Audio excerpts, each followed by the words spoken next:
Super 8-এ টানা 2 match হেরে সেমির দৌড় থেকে এক প্রকার ছিটকে গেছে বাংলাদেশ। তবে কাগজে কলমে এখনও বেঁচে আছে টাইগারদের স্বপ্ন। ঠিক উল্টো চিত্র ভারতের ক্ষেত্রে। তারা 2 জয়ে সেমিতে এক পা দিয়ে রেখেছে, তবে সেখান থেকে পা পিছলাতে পারে তাদের। আর বাকি 2 দল অস্ট্রেলিয়া আফগানিস্তানের সেমির লড়াইয়ে ভালোভাবে আছে, অর্থাৎ এই গ্রুপ থেকে এখনও 4 দলের জন্যই সেমিতে যাওয়ার সুযোগ আছে। সুপার 8-এ নিজেদের শেষ ম্যাচে যদি অস্ট্রেলিয়া ও আফগানিস্তান জেতে তাহলে 3 দলের পয়েন্ট সমান 4 করে হবে। সেক্ষেত্রে বাংলাদেশের নিশ্চিতভাবে বাদ পড়বে। বাকি 2 দলের মধ্যে ভারতের রান রেট এগিয়ে থাকায় তারা সুবিধাজনক অবস্থানে থাকবে। এখন ভারতের রান রেট +2.425।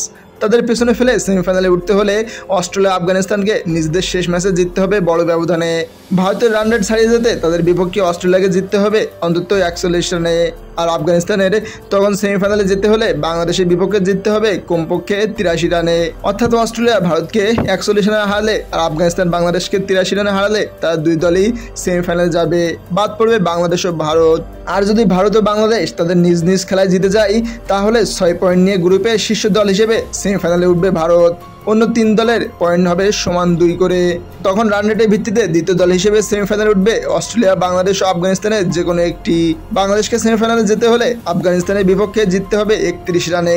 পাশাপাশি ভারতের কাছে অস্ট্রেলিয়াকে হারাতে হবে 55 রানে।